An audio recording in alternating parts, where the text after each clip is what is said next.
You only ever known. Y'all the main ones I'm watching on my throne. Created everything, but I called you my own. That land I gave you, put my name on it, my home. Yeah, that's my home. Israel, Abraham, Isaac, Jacob. I made a promise, can't nobody take it. I chose to put you above all the nations. Out of your graves, I chose to awaken. We made a covenant, don't you forsake it. Come get protected while they going crazy. Israel, my firstborn, my baby. Israel, my firstborn, my baby. I woke you up in your land of captivity. I do not change, I want you to remember me. Laws and commandments, I gave you the remedy. Go read the testimonies for your memory. I sent them prophets, but you wasn't hearing me. I come to you if you really come near to me. I heard your cry.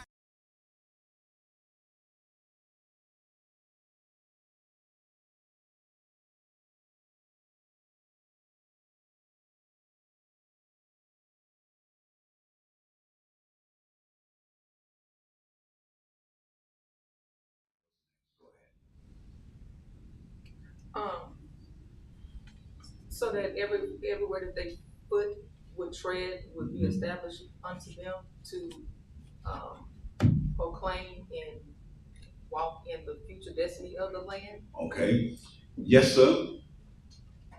Praise God. Praise be. I just want to say to let them walk around for 40 years to get rid of the rebel down. Yes. Yeah. Okay. Yes, sir. Praise Praise be to There's nothing new under the sun. He put us in that wilderness to test us. All right. He put Yes. us in the wilderness to test us to see if we would obey. All right. Yes, Sister Lois. I was going to say, he took us through also to get Egypt out. To do what? To get Egypt out. All right. So everything that you both said so far is on par. It's right on. There was a mixed multitude. He had to eliminate them. And he had to eliminate them because although Israel had Israel in them, the mixed multitude still had Egypt in them. And he couldn't have them swapping spirits. And he had to kill them also. By the way, in case you missed it, even those that were of the children, they died. You do know that, right? Because we're always of the impression that the people who died was the men and who were Egyptians, or the women that were Egyptians. No, they all died. Even the children that came by way. In other words, if it was a man with a woman or a woman with a man, and that seed, they all died. There was no reason to keep them alive because they were not of the. Quickly, let's prove that. Just real quick, let's prove it again in Scripture. Let's go to Deuteronomy. Do you go to 7? Let's go to Deuteronomy chapter 7. And after we've read chapter 7, and I want you to read from verse 2.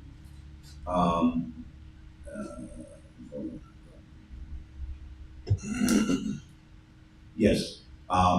2. We usually begin at 1, but no, I want you to read 2 because that's dealing with the 7 forbidden nations when you read verse 1. But I wanted to read verse 2 because it tells you the formula that the Lord put in place to fix this thing. Go ahead. The book of Deuteronomy, chapter 7 and verse 2. Uh-huh. And when the Lord thy God shall deliver them before thee. See, deliver them before thee. Go on. Thou shalt smite them. Come on. And utterly destroy them. Read. Thou shalt make no covenant with them. Read. Nor show mercy unto them. See, so that's one of the first, and that's what makes it very difficult for other nations to understand who we are. And yet, here's the joke of it. The Israelis over there are actually carrying out what we will be doing. Let me let that soak in for a while. Soak that thing in. You see when they're going, kill them.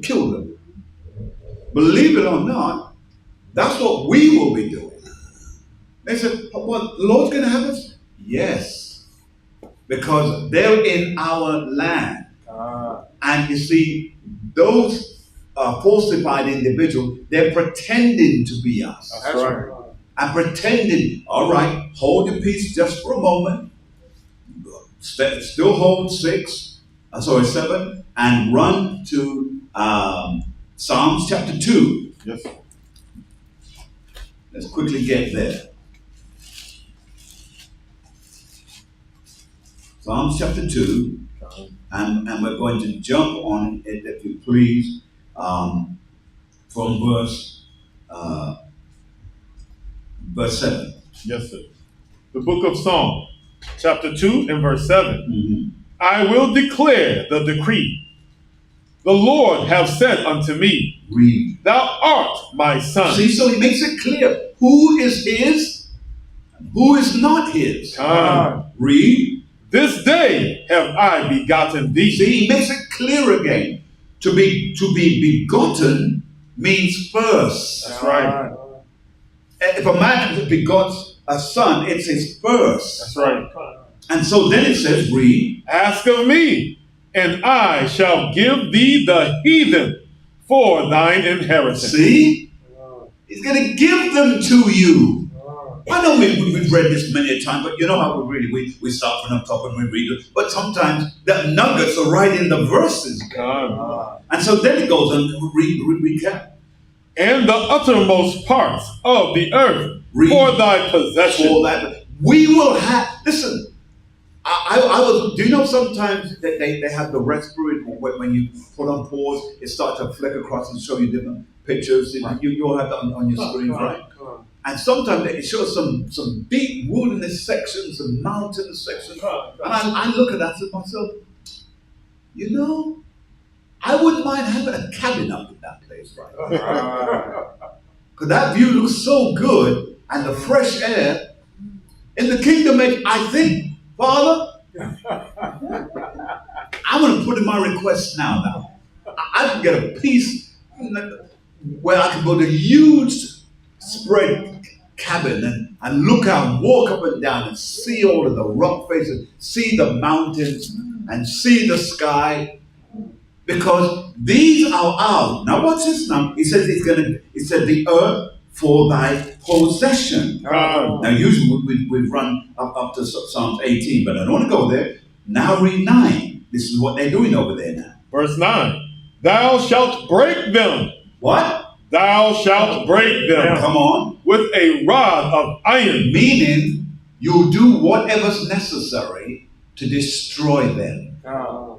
Now, right now, that's hard for us to swallow because it's a couple of heathens over there trying to be us. And there's no God behind them except for Lucifer. Because and when I use the word Lucifer, by the way, please don't mistake that with me talking about the devil. I'm not talking about the devil. I'm dealing with those who are in high places and those who could try to control the earth. But remember, there's a group of people who control the earth. So when we read this now, read it again, sir. Read. Thou shalt break them with a rod of iron. With a rod of iron. See, he's telling us what you're going to do. So, Pastor, yes, it's legal for us. Absolutely. But read on. Thou shalt dash them. Do what? Thou shalt dash them. Come on. In pieces. Come on. Like a potter's vessel. Now, see what they're doing over there. They're shooting and blah, blah, blah. Now, you see, under this present governmentship of the earth, they doing what they're doing is illegal. They're illegal. You see? Now, but furthermore, hold it. Yes. And I want you to run to Psalms 137. Run there, please. And let's read verse 7. Psalms 37. And we're going to read verse 7. And you know the reason why we need to get there. 137 and 7? 137 and 7. Come. The book of Psalms, chapter 137 and verse 7. Watch this now. Remember, O Lord. Come on. The children of Edom. Read. In the day of Jerusalem. Read. Who said, race it, even to the foundation thereof. Come on. O daughter of Babylon. See that? Go on. who ought to be destroyed. See? Go on. Happy shall he be that rewardeth thee as thou hast served us. See? So we are going to be happy when we do that. Now people find that hard to take that in because they think, oh, you're wicked. Not in the conventional way. We may be wicked to you on that day, but not in the conventional way. Now, drop the Psalm, run back if you please to where we were in Deuteronomy chapter 6. And I want you now to read the next verse. We read 2, now I want you to read 3. The book of Deuteronomy chapter 7 and verse 3. Mm-hmm. Neither shalt thou make marriages with them. Come on. Thy daughter thou shalt not give unto his son. Come on. Nor his daughter shalt thou take unto thy son. See, so the rules are clear. That's not supposed to happen. When it happened in Egypt, we broke the law. But remember, we weren't abiding under the law because every man, in a sense, was doing that which was right in his own eyes. You see? But jump back, if you please, to chapter 6 and read 25. The book of Deuteronomy chapter 6 and verse 25. This is the reason why we can't do or be in that scenario. Go ahead. And it shall be our righteousness. See, it's our righteousness this is all about. Go on. If we observe to do all these commandments. To do what? To do all these commandments. All the commandments. Not some. All of them. Continue. Before Yahweh our God. Come on. As he hath commanded us. But this is what we've been commanded to do. Is that making sense so far? Remember, we're dealing with covenant now. Now let's go back. Let's go back, if you please. Go back. Right? We're going back to Deuteronomy chapter 13. We read that. I want you to jump down to verse 26. Yes, sir. The book of Deuteronomy, chapter 13. I'm not to do my numbers. Salakia, Numbers. Mm-hmm. Salakia. The book of Numbers, chapter 13, and you wanted 26? 26, sir. Yes, sir. It reads thus. And they went and came to Moses and to Aaron. Come on. And to all the congregation of the children of Israel. Read. Unto the wilderness of Paran. Mm-hmm. To Kadesh. Read. And brought back word unto them. Right. Go and on. unto all the congregation, and showed them the fruit of the land. Now that's another part of our assignment. We can go into places, according to the scripture, we can go into places, as long as we go into those places and we are walking on the land, we can change the destiny of the future of that land because some angels have landed on that land. This is why when you see these other camps going to these different countries, they're fulfilling the scriptures. Come. Because that's what our great-grandfather Abraham was told. And how was it? He walked from Ur of the Chaldees and went straight across over to Turkey and came all the way down the Med, all the way down until he came to the fertile crescent. And when he came all the way down there, remember where he was, that was the first river. And he came down, all the way down, and eventually, remember the second river was the Nile. Come. And everything in between. So when you see what Abraham did, his walking was basically laying out the pattern as to where and what we would have. His feet did it. Now, when we now went back because of our rebellion and stomped all over the place, yes, we were a mess. But yes, we still had Egypt in us. Yes, we had mixed multitude. Yes, we weren't following the law. And so what did he have to do? Drop off all of that generation. He destroyed them. All of the generation that came out of Egypt was dead. The ones who continued the walk were the next generation, which were the children. And now, why was that so important? Because now it's new feet. That's right. It's new spirit. he had to let all of the ones who had that flagrantness just die because, oil and water can't mix. And the spirit that he put in this new group, they had a desire to fight. Because remember, it's the new generation that ended up fighting. That's right. The generation before wouldn't have fought because, remember, they were slaves. They had that slave mentality, laying brick upon brick. That's right. Can't take them into that scenario because you're not fighters. That's right. You're ones who want to please folk. And he's not going to have you walk up and down and still say, yes, master. Yes, sir. Yes, sir. He doesn't want that. He wants us to, you mess with it. Shing! That's right. Come on, eh? Well, I mean some British stuff. Okay, that British thing just came out. Step, bro. Back to American now. Step. Because now we wouldn't be. That's what he needs, because otherwise that mentality can't take the land that was given to us. That's right. Now let's read on a little bit more, because I need to jump to 14. Come, this is Numbers chapter 13, verse 27. And they told him and said, we came unto the land whither thou sent us, and surely it flowed with milk and honey. Come on. And this is the fruit of it. Come on. Nevertheless, the people be strong that dwell in the land. Read. And the cities are walled and very great. And moreover, we saw the children of Anak there. See that? Keep going. The Amalekites dwelt in the land of the south, and the Hittites, and the Jebusites, and the Amorites. And the what? And the Amorites. The Amorites. See that? So these are great nations. Now here's the other thing as well. Remember, one of them said, no, let me not spoil it. You go ahead and read. No, and the Amorites dwell in the mountains, and the Canaanites dwell by the sea. Come on. And by the coast of Jordan. Read. And Caleb stilled the people before Moses had said. Now that's the mentality that is looking for the man. Stop, hush, bro. But stop talking. Because you got to remember why they had to be quieted. Yeah. Because you're Israel. That's right.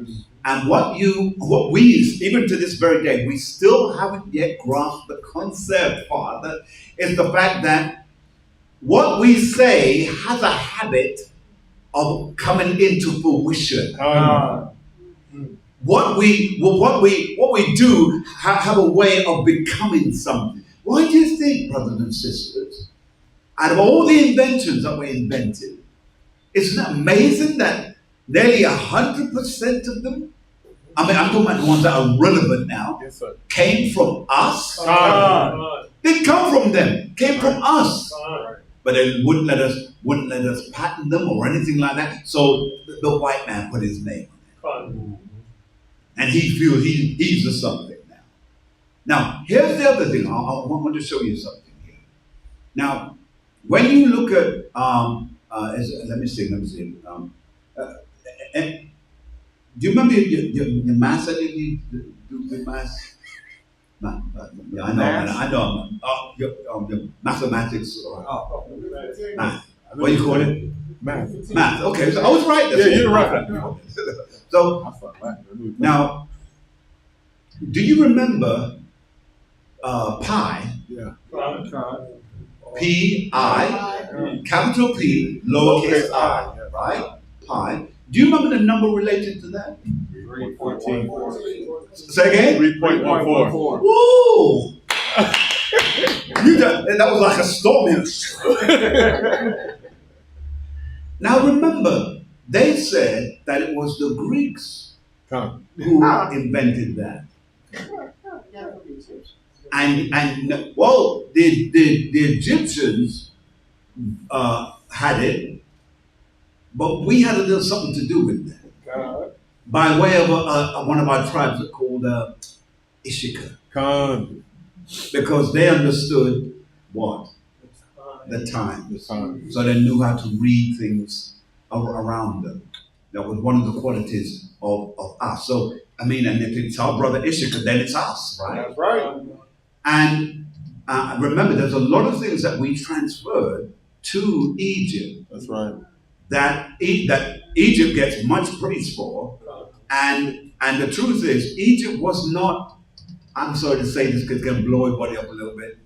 They were not all that. Gosh. They made some big things with our help. Right. Right. But then, what is the nation that was greater than them?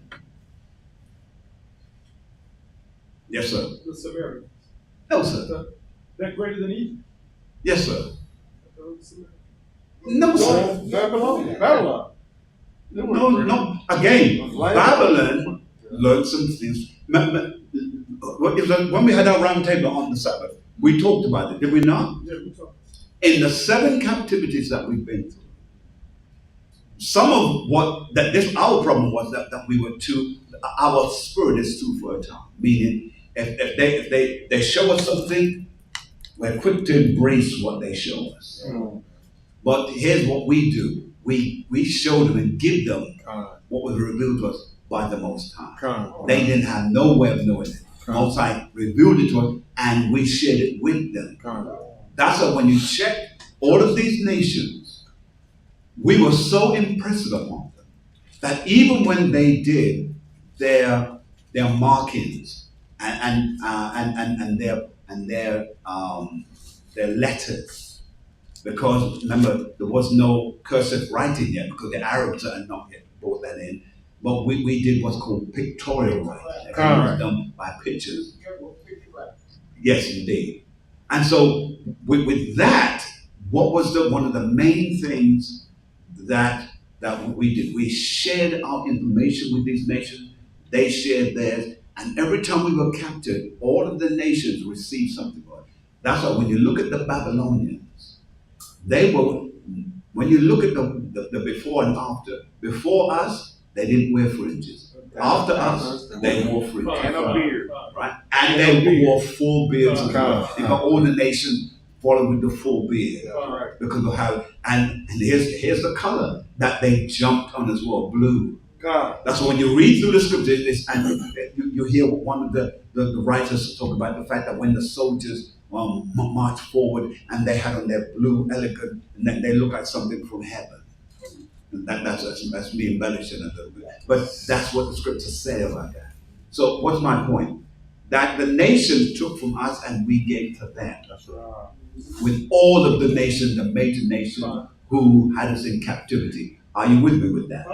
Now, let's go back to the question that I asked. Who was the nation, one of the great nations, greater than even Egypt? Who can tell me who that is? Yes, sir. It was Nubia. Nubia, what? I know what Nubia means, but what? It was a Cushite king from Nubia. That's it. Come. It's the Cushite. Why do we know this? Because you've got to go back to Genesis.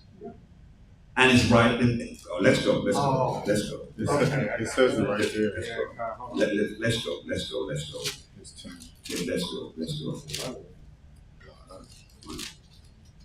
In fact, one might find it for you. You find it. I found it right. Go ahead, Doctor. The book of Genesis, chapter 10 and verse 8. Let's read it, if you please. All right. Everybody there? I'll start at verse 6. Yes, sir. The book of Genesis, chapter 10 and verse 6. And the sons of Ham, Cush, and Mizraim, and Phut, and Canaan, and the sons of Cush, Seba, and Havilah, and Sabta, Ramah, and Sabatcha, the sons of Ramah. Okay, now we could stop there because when we get to 13, just read 13. Verse 13. And Mizraim. Stop. So that's when Egypt comes up.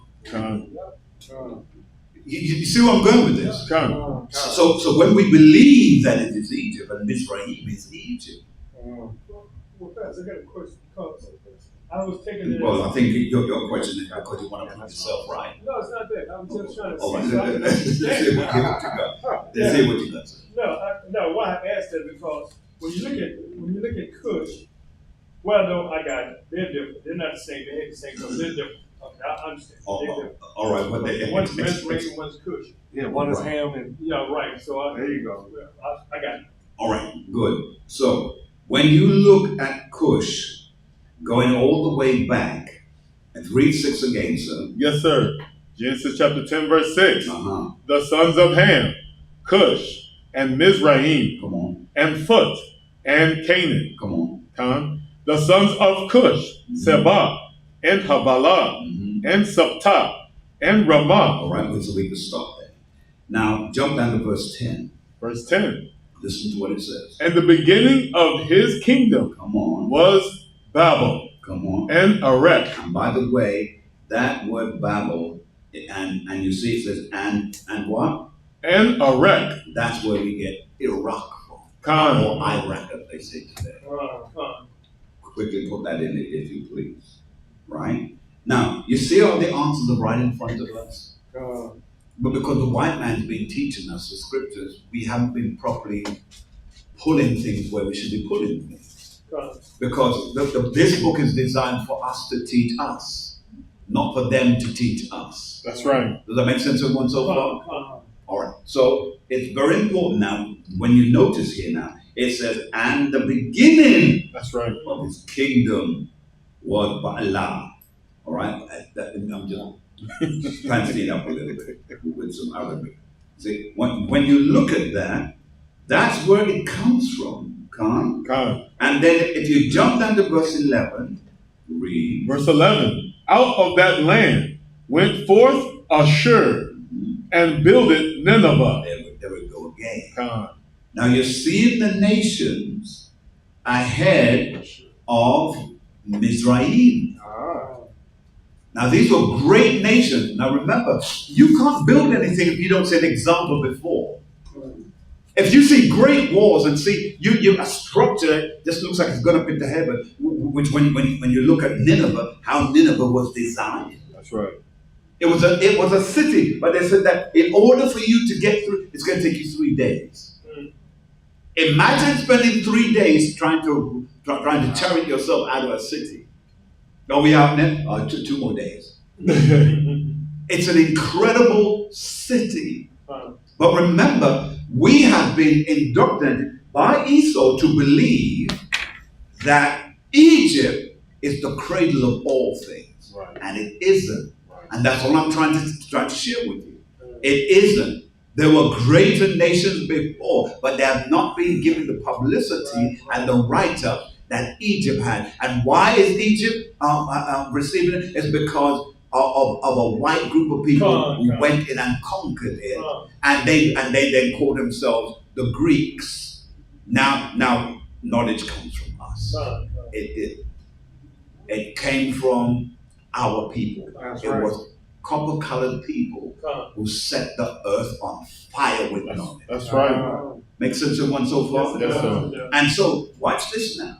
Jump down to verse 18 if you would, Cap. No, sir, 14, Salakia. Genesis chapter 10, verse 14. Watch this now. Khan. And Pathrazim Read. and Casluim, out of whom came Philistim. What? And out of whom came Philistim. There you go. Khan. There, you all know what that is, right? Yes, sir. Yes, sir. And then it's, watch this now. Read. And Captorum. Yes. It says, and Canaan begat. And what? And Canaan. And there is Canaan. Khan. Begat Sidon. Begat who? Begat Sidon. Go on, Sidon. His firstborn. Go on. And Heth. Now, who? And Heth. Heth. Now, Heth, his original name, Salaki, that's his original name. The name that we know him by today is Tyree or Tyre. All right? It's Tyree or Tyre. Right? So that's where that comes from. And then when we jump down to verse 18 now. Verse 18. And the Aradite, and the Zimmerite, Go on. and the Hamathite, Go on. and afterward were the families of the Canaanites What? spread abroad. That's why Canaan became so huge. Now it's starting to make sense why the Father wanted us to own this land here. It was a huge territory. And listen, you know, why BB or Netum is getting all hot because he knows the strategical advantage that having that land between the two rivers makes him a powerhouse with all the other nations around. That's right. That's right. It is when you begin to see how this thing works, you could see, because what did those devils do? They took their Polish understanding and they worked it within the scripture. Because remember, they're all Poles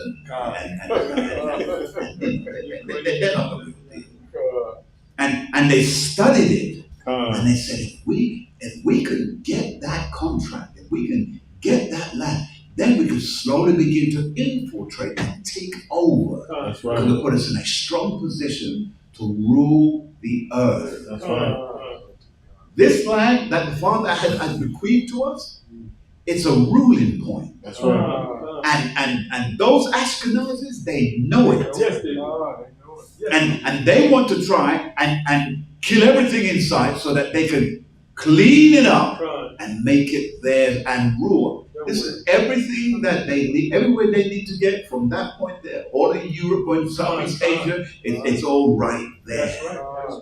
Come on. Now, you're going to bear this in mind. But Pastor, what does South America and Canada and all places have? But you're forgetting the fact that these are our greenhouses.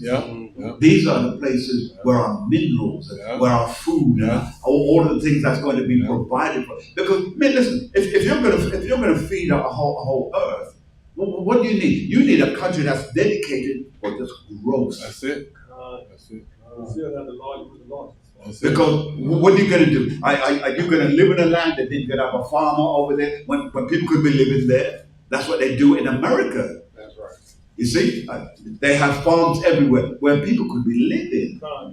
But if you have a country that's dedicated to provide food and all of those things, now it's a whole another level of thinking. That's like God thinking, because we don't think like that. And so we've read that. Now let's go back because time likes to fly now. Yes, sir. Right. So let's go back and read where we were. So back in Numbers. The book of Numbers, chapter 13 and verse 30. Yes, sir. And Caleb stilled the people before Moses and said, "Let us go up at once. Come on. And possess it. Read. For we are well able to overcome it." We are what? We are well able to overcome it. So he understood that we were well able to overcome.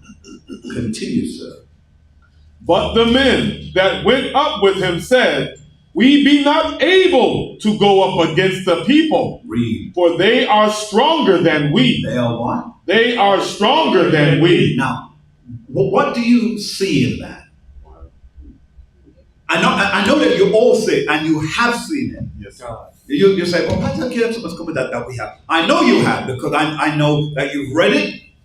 We've read it together. We've broken some bread from it. But we didn't break it like that as a memorable point. We broke it for other things. Now, when we break this bread now you're going to see what this is all in aid of. Yes, sir. Grace and peace to them. It's showing weakness. Say what, sir? Weakness. It's showing them how weak they are, their weakness. They're not. You're right there. Go and keep coming, sir. It's almost like in Joshua when he said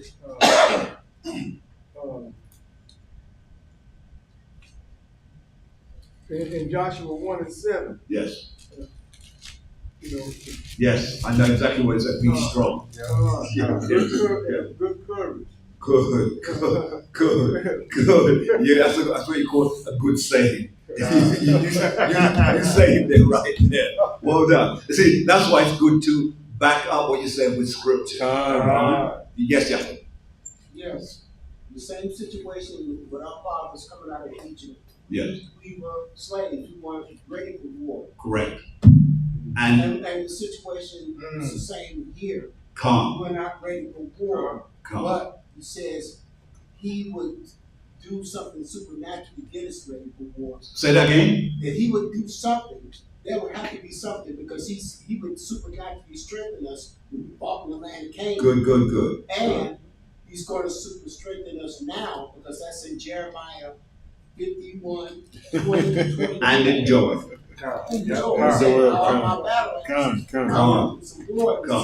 Come. Because if we're battle line, Jeremiah, and then we're soldiers marching together, don't break rank. That's right. That's some serious army you're dealing with. All right. You first, and then I'll say, yes, sir. Grace and peace. Grace and peace, doctor. In verse 30, the very first clause to the middle clause, almost to the end. Mm-hmm. That shows one thing that Caleb has, the rest don't. Faith. He has one? Faith. Yes, he does have faith. Strong faith. Yes. He said, he literally said, let us go up at once and possess it. For we are well able to overcome it. There's no lack. Yeah, but why does he say it though? Yes, he has faith, but give me a little bit more. He has faith. Everything so who does he have faith in? The Most High. The Most High. The Most High. And remember, why does he have that type of faith? Because remember, he was part of the group that went up with him on the mount.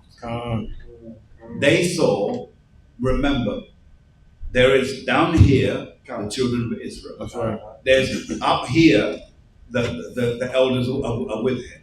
That's right. Then Moses goes up higher. Right? Because it's all showing you the positions of leadership and how the Most High conveys what he conveys. Because after he got it, what did he do? He came back to the leadership and he said, this is what the Lord said. And then he came from the leadership down to the people and said, this is what the Lord said. See? Now, remember, but whilst they were up there, they saw some glory. The scripture doesn't say that, man. So let me put that out there so someone doesn't think I'm embellishing. What I'm trying to let you see is this. They experienced something that no one has never seen before. Now, remember how the Most High is. When he says to Moses, stand on that rock, turn your face into the crack of it, right? Right. Now, he does that because Moses' body, and please don't forget your point, man, because I'm going to continue. His body is not yet designed to witness or to be in the presence of the glory of the Most High God. That's why when people say, I saw God, liar, liar, pants on fire. You can't see him. You can't be there. Look, if when they did the Raiders of the Lost Ark, remember at the end when they opened up the Ark of the Covenant and the soldiers saw, they started to melt. That's with the Ark of the Covenant. Let alone the presence of Yahweh. Right. So this is what I'm saying. When he passed by, the glory made the mountain look like it was on fire. And the brothers who were up there must have said, what's going on up there with Moses? What? Because the glory was they could sense it. And remember, there's something about glory. And remember, we're designed differently. We're not like the white. I mean, remember, our pineal gland is together. And not only that, our skin is designed the different ways. So there are things we sense that the white man can't sense. Because we human. You see? But when I say we're human, I'm saying that we are what? Homo sapiens. You see, the other ones are Neanderthal. And how can they've got nothing to connect with. Their stuff is dried up, and only a few of them have theirs alive. So when our people was up there, they experienced something, and remember, our brother was among them. Caleb and Joshua was among them because they're part of the leadership. Because when they were the elders and also the warriors that went up with them, but the ones who were down was the Levites were down. with Aaron, who was one of the priests. See, when you start looking at bigger, you start to say, oh, that makes sense now. It makes sense that Aaron was there with the people. Oh, no, I understand why they got around him and messed with him and got him to do what he did. Oh, it makes sense now. But if the soldiers were there, if the men who led the people, the men who spied, the men who led the charge, these men who are being trained not to be afraid and to stand firm, it's a whole different mindset. And then you now understand the greatness of Moshe. Moses was not a regular individual. He was a man that had stood in the presence of the Lord and didn't die. Now the whole thing makes sense. Now you're not looking at the scripture in piecemeal. Now you're seeing it. I can see the whole book now. It's starting to make sense. It's all, the puzzles are clear. Esau can't teach us this. That's right. Only we can teach us this. That's right. And so when we're here now, when the people said, oh, but they're huge, they're big, and they're strong. They didn't understand. The Father was letting Israel see a snapshot of your future. That's right. Because you now, and notice what we said, because of Thompson, we need to jump down to verse 32. Come. This is Numbers chapter 13, verse 32. And they brought up an evil report. See? Because now, remember what we discovered. That we, because we're designed a certain way, what we say can bring life or bring death. And the scriptures made it clear to us. That's why look, remember on the Sabbath, somebody sat down and I said, no, please don't say that, because I'm quite purposeful when I use words. I've learned that. A great teacher, Monroe Saunders, he's dead and gone now, he used to say something, be careful. And he would say, I was a young man at that, young. And I think I was just 13, maybe. And he said, be careful what you say, son.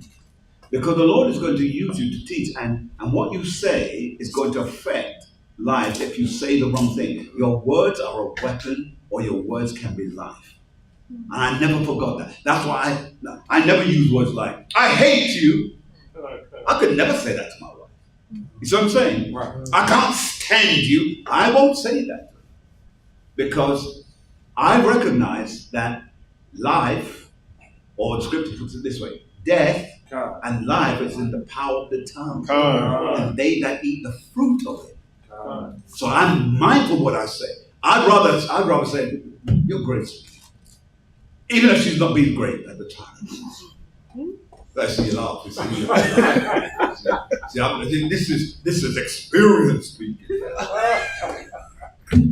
I've still got to say it, because that's what I want. But if I'm going to say the other, then I'm only speaking it more. I don't need nothing more like that. So you're great. You're wonderful. And you're always thinking, why you make me feel so good? Even when she just done tear me up. Tear me up. See? Because what it is, I am creating the woman that I want. That's right. You see, you can stay with the one that's going to be negative. Sweetheart, you got such rosy lips. You let something sweet come out of those lips a little bit for me. You know, I've kind of pushed them, but I'm trying to show you. Our mouth That's right. has power, and there's life in what we say. So when these men started to say what they were saying, yes, sir. Read it again, sir. 32. And they brought up an evil report. See, they brought the evil report to all of the rest of them, and there were millions of them. Read. Of the land. Come on. Which they had searched unto the children of Israel. Now saying, that's important. The Father said, send out 12 men. That's right. From the 12 tribes. Have them walk, have them go, have them duck, have them connive, have them hide, have them spy out. Why is that so important? Because the men had to go and walk through the land. That's right. To establish the land as our great, great, great, great forefather Abraham did. It didn't go out of fashion. It didn't die and lose its power. It still was innate in us. That's right. And so they went, and not realizing that where they went, they were releasing the land to their people. That's right. That's why it said that too. And they were scattered. They were zigzagging and going across, but they were in the land. And then read on higher. The land, though which we have gone to search it, Come on. is a land that eateth up the inhabitants thereof. Go on. And all the people Here it comes. that we saw in it Come on. are men of a great stature. Come on. And there we saw the giants. The what? The giants. Now the word giant, by the way, is not a truism. Because when you look at the word Anak, the word Anak means, the sons of Anak, it means men who are tall. See, the Anakim means tall ones. They're tall. Now, I write these in my script, so you want to write them in your scriptures so that when you read it, and then when your point comes across, it's right there because you made a note right there, So it just means tall ones. Now remember, you in the kingdom age, you're going to be tall. There'll be no such thing as a short Israelite. There'll be no such thing as a short woman. We're going to be tall, elegant people. We're going to be strong. Our skin will be made of steel. No bullets can penetrate. No knives can cut us. We will be impenetrable to diseases. And by the way, in case you don't get it, all the diseases would have been gone by that time because the Father's going to nuke everything. That's right.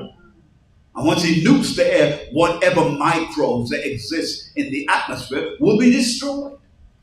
And then he's going to release the life of breathing in the trees, in the gardens of the Amazon. You see? And they're going to breathe out, and they're going to begin to, and their breath is going to come forth and cover the earth. And things will begin to grow that has stayed stagnant for thousands of years. That's right. That's what the Most High is going to do. Because remember, he made the earth for us. That's That's right. what the scripture. In fact, let's quickly go there. I know you know, but we're still going to go there because there are people online who are with us for the first time and then wonder, where do you get all this thing from? We get it from the same book you're reading from. And so when we go there now, all right, go ahead and read that. Did you want this 59? Yes, sir. The book of 2nd Ezra, chapter 6, verse 59, page 21. If the world now be made for our sakes, what? Be made for our sakes, why do we not possess an inheritance with the world? See?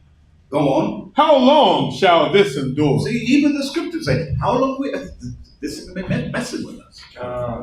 You see? It was made for us. That's right. I haven't read, there is no book that I have read or seen that says the world was made for the other people. It doesn't exist. And if it exists, it's a white man who wrote it.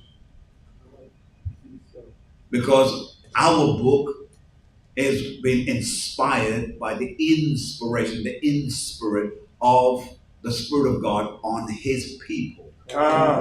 And so when we go back now and we read it, if you please. It says, Numbers chapter 13, verse 33. Yes, sir. And there we saw the giants, Come on. the sons of Anak, Come on. which come of the giants. Read. And we were in our own sight as grasshoppers. As what? As grasshoppers. We saw ourselves as grasshoppers. We saw ourselves as insects. Now, can you imagine in the kingdom age, we are going to walk through places, and when we walk through, people are going to be looking up at us. Now, why is it important for people to look up at us? Because there is something about looking up to someone. When you have And look, when a man is tall, it makes it, there's something, there's a presence about them. When a woman is tall, there's a presence about her. You see? Con? All right, hold it there. Yes, ma'am. That's your intro. Can we, Anakim, Yes, ma'am. so we fully understand, its relation to, because many people think that the Anakim are related to the Nephilim. Yes. As the giants. Yes. But I'm sorry, go ahead. That goes back to Genesis 6 and 4. So can we, for the record, for everybody that's online, get full understanding? All right. This is going to be different. Let's go back there. The Nephilim with the fallen angels, blah, blah, blah. No fallen angels. But let's go. Let's go. I know when we say fallen angels, that is the common thread of what people online think. I know. So I'm saying, if it's different, then let's bring out the truth in it, so you all know. All right. So let's go back to Genesis chapter 6. We're going to begin from the top of that. Yes, sir. The book of Genesis, chapter 6 and verse 1. Yes. And it came to pass. Yes. When men began to multiply on the face. Began to do what? Multiply on the face of the earth. Go on. And daughters were born unto them. Now notice what it says. It says, and it came to pass when men, another group of men, another group of people began to multiply. Are we catching that? Right. They began to multiply on the face of the earth. Now, why is that word important, the word earth? Because it doesn't say world. Because the earth is not a world. Groups are world. Things are world. Societies are world. But here, then when we read verse 2, it says, verse 2, that the sons of God. Now, it introduces the next group of men. They now are called sons. They're not called men in general, because we're not generally with other men. We are sons of. That's right. And then it says, read, that the sons of God saw the daughters of men. So we looked at the daughters of men and we wanted them. Now remember, we're the sons of God. And look, I've read the book. I still have them, and they're all marked up, and they all got question marks and all this business, just to prove the fact that where people said this is it, it is not it, because they have, the originals doesn't have anything like that.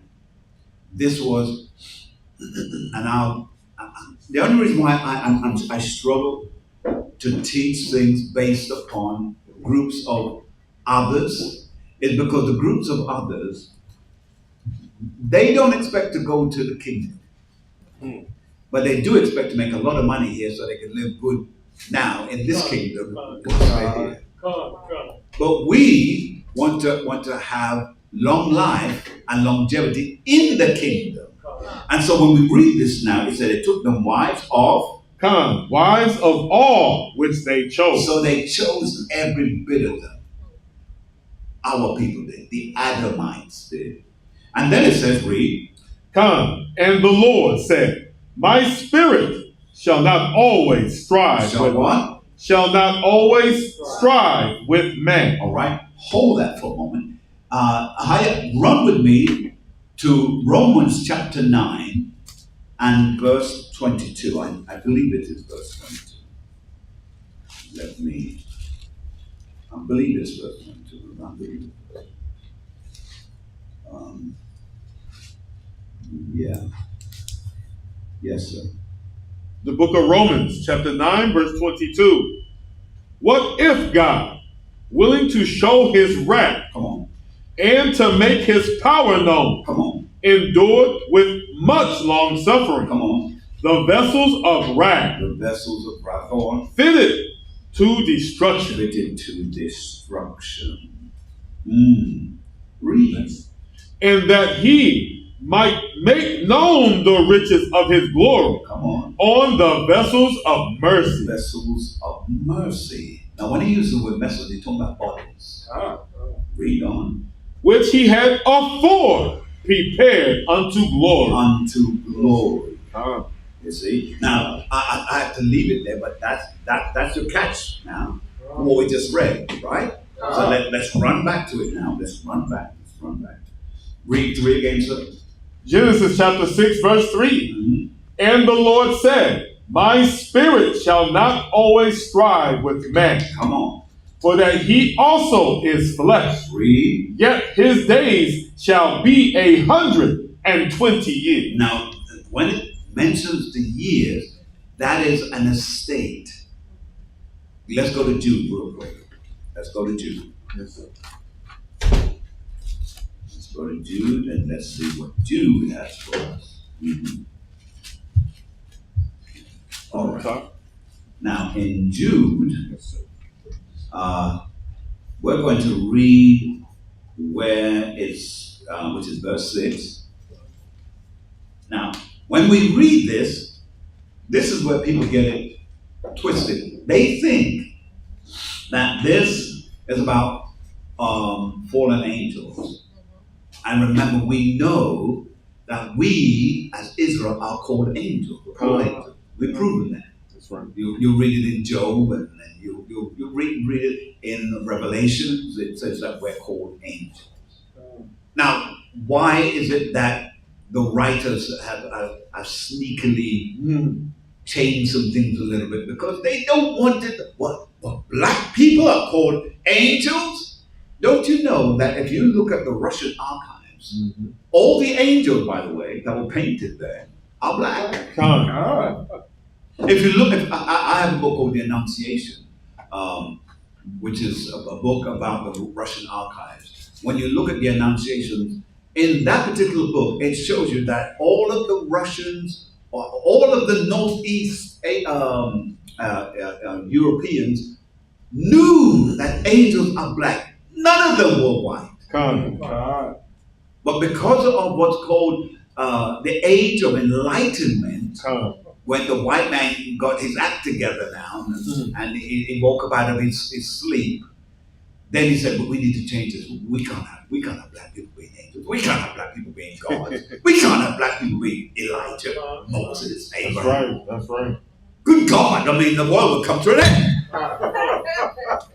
We need to change this thing. That's right. We need to get them to believe that these men look like us. We hairy, monstrous-looking individuals who crawl on our. Remember, white people used to run on all fours. They're like dogs. Job said that because Job said they were like dogs to us. You know, we chased them out because we couldn't stand their smell. They killed us. We threw stones at them. They get out of here. You go somewhere else. And then they ran to the cars. All right, so here it tells us they were. It said that inhabitants. In fact, go ahead and recap. You know what it was. Jude, verse 6. And the angels, which kept not their first estate, Come on, but left their own habitation, read. He hath reserved in everlasting chains under darkness, unto the judgment of the great day. Right. Now, the estates that it's speaking about, we lost our position to live forever. We lost it. And in the scriptures, especially the Genesis, it showed us that there was almost, one could use the term loosely. I say loosely because you're not to hang anything on it. That man, their probation was to live for 1,000 years. None of them did. They lost it. None of them lived to 1,000 years. They all died. They all go to 900 and whatever, but they never got there. And then they lost their first estate. Then they lost their second estate, which is 120 years. And we now live in the age of our third estate, which means we live to 70 or 80 plus by reason of strength. You see, we're in the third estate. Does that make sense to you so far? Yes, Yes, sir. Lamentations. Yes, sir. Absolutely, doctor. Lamentations chapter 2 from the top. Mm-hmm. The book of Lamentations chapter 2 from the top. Come on. It reads thus. How have the Lord covered the daughter of Zion? Read. With a cloud in his anger. Yes, sir. And cast down from heaven unto the earth. Unto what? Unto the earth. Come on. The beauty of Israel. Beauty of Israel. And remembered not his footstool in the day of his anger. See that? Because man has been cut down to the ground. Jump to 3 for time purposes. Read 3 and 4, sir. Verse 3. He hath cut off his fierce anger. Come on. All the horn of Israel. Read. He hath drawn back his right hand. Read. From before the enemy. Come on. He burned against Jacob like a flaming fire. Read. Which devoureth round about. Come on. He hath bent his bow like an enemy. He stood with his right hand as an adversary, and slew all that were pleasant to the eye in the tabernacle of the daughter of Zion. See that? Go on. He poured out his fury like fire. Jump to 6. Verse 6. And he hath violently taken away his tabernacle. Come on. As if it were of a garden. Hello.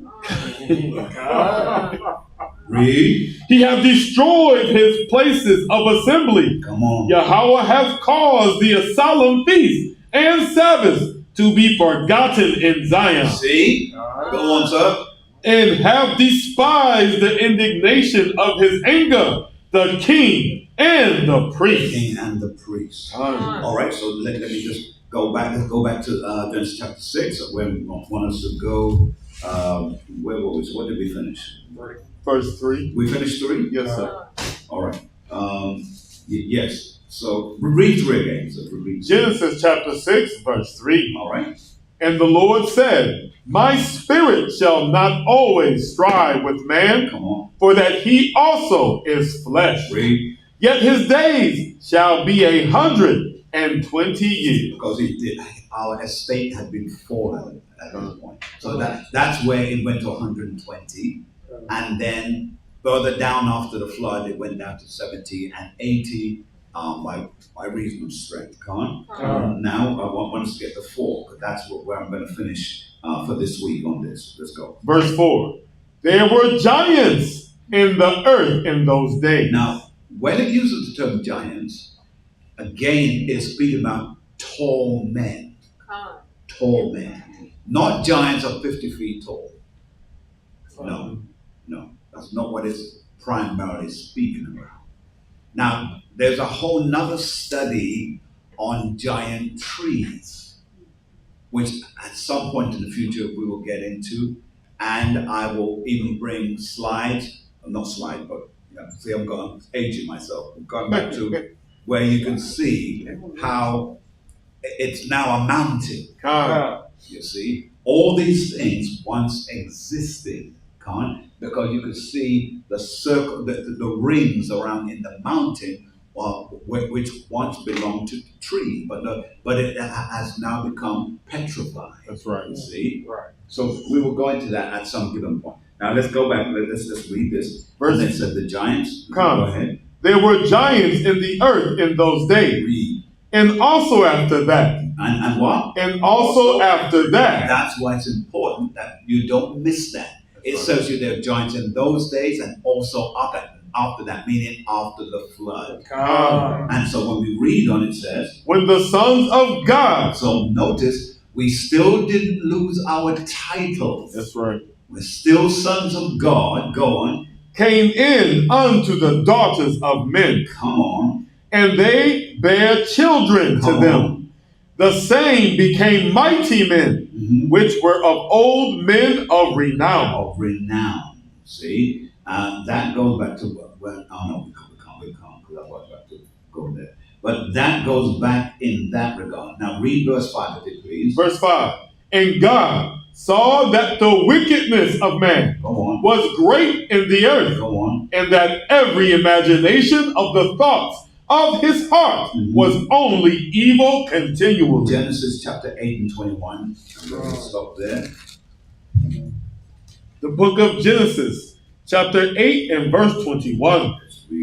And the Lord smelled a sweet savor. Go on. And the Lord said in his heart, I will not again curse the ground anymore for man's sake. Right. So the ground is cursed. But he says, I'm not going to put any further cursing on it. All right? Because if he did, it would make it intolerable to dig. We couldn't dig. We couldn't bury anything. The ground would be like concrete. See? So he said, I will not curse it again. And but he said what? What did he say? For the imagination of man's heart is evil from his youth. From his youth. That means it's been passed on through the blood.